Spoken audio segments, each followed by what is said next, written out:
We're joined by our poly panel today. We've got Patrick Gorman, Labor MP, and Jason Falinski for the Liberal side. Thank you for joining us. Thanks for having us. Thanks for having us. Now, a big story today has been Gladys Liu. The government's being accused of, Labor's being accused of running a smear campaign against Gladys Liu in particular. So let's start with you, Jason. What do you make of that? Is it a smear campaign? Well, I mean, I don't include Pat in this, and there are a lot of people in the Labor Party I don't include in this, but I think the left has a general problem with racism, and I think this is being played out today. I don't think Michael Daly's a racist, but when he went to Katoomba and said, your jobs are being taken by Asians with PhDs, he thought he was playing to the crowd. And unlike the right, that understands the problems with extremism, I don't think the left has worked that out yet, and this is part of the problem we're observing today, and this has been massively overcooked, and it's gone way over the top, and it should stop right now. Geez, that's a big call to just say that the left is racist. Yeah, it is a big call, and I think we should actually just focus on the issue at hand. I mean, I could sort of just take the red meat that you've put out there and sort of dive on it, but the issue is that there have been conflicting statements by the member for Chisholm. She hasn't been clear throughout the week. Labor simply asked for an explanation to the House. That's quite a reasonable thing to ask for, so to sort of jump to that. I'm really sorry to interrupt. We have a division in the House, so you're both going to have to leave me. Is this one Labor called? Yeah. They've done that deliberately, see? Sorry, this is the joys of hosting a show on a sitting day in Parliament. Thank you very much. Sorry, see how you go. We might get you back up once you're done. So apologies. Welcome back. Well, we've got our panel back after an abrupt division. You guys abandoned me. It was a bit sad. But It's all about the vegan terrorists. Oh, well, yeah. Very important legislation. It was. Thank you for coming back, but I will give Mr Gorman the right to reply because you didn't get to respond. Because both of you are from Western Australia and this is an outrageous favouritism that's going on here. Well, I'm sorry, it's the best state in the country. Oh, see what I mean? Another New South Wales person trying to take something from World Western Australia. Sydney, Take You know what? We gave you 12 senators. Enjoy them. Okay, you lobbed quite an accusation at Patrick Sure. Gorman before about the left being inherently not at Patrick. racist. No, I've got to be clear, not at Patrick. Well, at the left. The left, come on. I think you're trying to amalgamate a whole range of issues that are not anywhere near the discussion we're having today. Sure. The discussion about the member for Chisholm is what are the facts and will she state them to the Parliament? That's all that Labor is asking for. It's very simple. She's chosen not to do that, and I don't know why she won't make a statement to the Parliament, but I think Parliament's concluded, we've started the adjournment debate. It would have cleared up a lot if she had have just come and said exactly what happened when she was a member of these organisations, what her relationship with them was. That would have cleared everything up. And isn't it just as inflammatory to say he's part of a movement that's inherently racist as to say... Did I say that?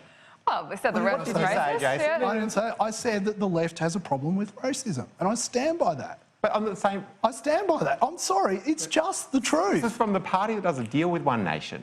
We didn't do a deal with One Nation. Nice try. We didn't. No, we didn't. In Western Australia, the Liberal Party did a comprehensive preference deal. Well, then I could say the unions did a deal with the Communist Party during the 1940s. I mean, how far do you want to go back? I mean, the left has a problem today with racism and institutional racism. But that aside, the Liberal Party has a problem today with Gladys Liu and these accusations. Well, the accusations. Stop making the accusations. Well, what about... Because they're not true. So you deny So Patrick wants... of course I do. Patrick, what am I denying that? But ASIO has been looking into Gladys and recommended against her pre-selection. Sorry, who did? ASIO. I don't believe that to be the case. You don't believe those reports? Well, look, I'm not a minister. We can't comment on that sort of stuff, and that's the sort of rumour mongering that Mark Dreyfus was trying to attempt in Parliament today, which no one in the government can deny, because no responsible government, no responsible executive will ever comment on security matters. And the fact that you've just repeated that on national television, you know, compounds the problem. And compounds in the Herald Sun. and contains the evidence. Oh, the Herald Sun, well, they should stop it too. I mean, unless there's actual evidence of this, stop repeating They've got rumours. 3 sources. Who are they? We'll do that. Who are the sources? I read that article quite closely. Oh, did you? It was on the front page of the Daily Were Telegraph. you one of the as well. sources? No, did note that 2 Victorian Liberal members of Parliament had confirmed this information. It was Whose by names James. were? You'd have to ask James Campbell that. He's a very well-respected journalist, a friend of this program and many other programs on Sky. This didn't come out of nowhere, and I think you know that, and I think every member I don't know that. I'm not going to cast aspersions on another Member of Parliament with actual fact. This is just rumour, innuendo, smear and fear, and frankly at the bottom of it, racism. I'm worried about how you take this as a national security question, because you've got either a lie on the front page of a national newspaper, which has never happened before.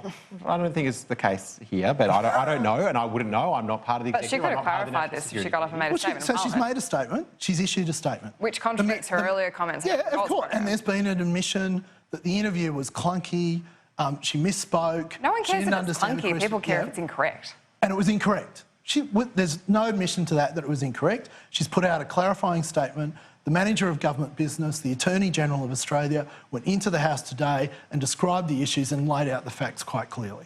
But I mean, what more do you want? It's not a racist issue. She's not being targeted for the fact she's Chinese. She's being targeted for the fact she has associations with organisations that are linked to the Chinese government, which is the Chinese Communist Party. That's a huge concern. We're not just talking about any ethnicity. This is the biggest superpower in the world that's known for interference in foreign governments. So you're saying because she was a member of friendship associations that have links to the government in China that happens to be communist, something, Gladys Liu is a communist agent. Well, the fact she didn't remember it for 12 years. Yes, that's right. And she's clarified that statement. The Prime Minister's clarified the situation. The Manager of Government Business, the Attorney-General. I mean, what more is there to see here? There was one more thing. Except casting aspersions on the fact that because Gladys Liu is an Australian of Chinese background, born in Hong Kong. But nothing to do with that. Oh, really? There's one more thing. She just needs to walk into the House of Representatives. The adjournment debate is still going. She could get one of those spots and she could clarify all of these matters herself in the House of Representatives. There is no bottom to Labor's demand. What the Prime Minister says. So she puts out a statement. The Prime Minister faces a press conference and clarifies the situation. The Manager of the Government Business in the House of Representatives, the Attorney-General of this nation, under parliamentary privilege, goes out and sets out the facts. OK, I think we're going around in circles here. Maybe we'll move on. Peter Dutton's caused a bit of a stir today with an interview he did on 2GB about the Billawilla family, saying that they had anchor babies because they thought that would help them stay. Patrick Gorman, I know that's a term that's been used in America quite derogatively because that's where it actually works. You have caught me out. I had not heard about that interview that he conducted. That is an awful term to use. If he wants a rational debate on his portfolio, then he, as the responsible minister, needs to be very careful about the language he uses. They are two children born in Australia. They have the right to be considered as to whether they should be allowed to stay here, and to use those sort of terms, that's just... Jason wouldn't stand for that either.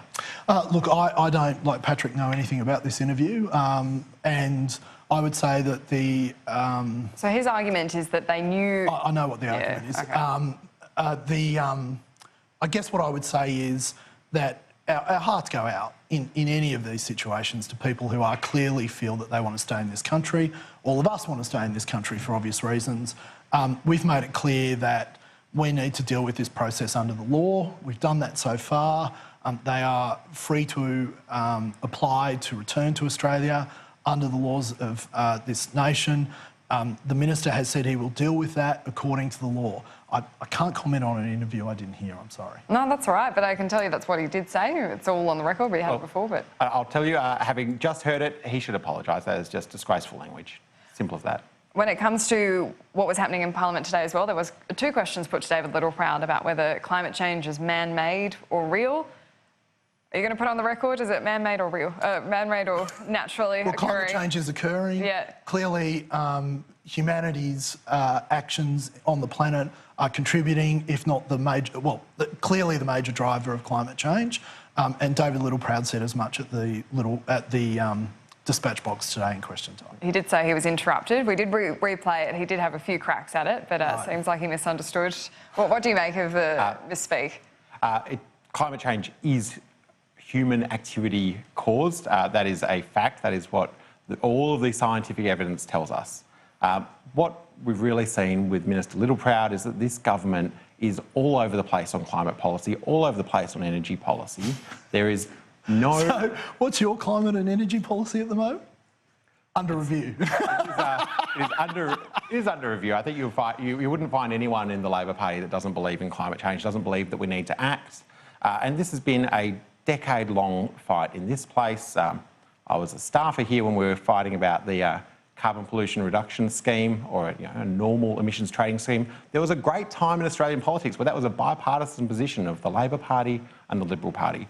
I would love to get back to that sensible, rational debate about climate change where we accept the science, accept the need to act, accept Australia has a role and do something about it. When it comes to the discussion happening in the Labor Party about what your policy will be, there was that reporting that there is that push to aim for a net zero target. Do you support that?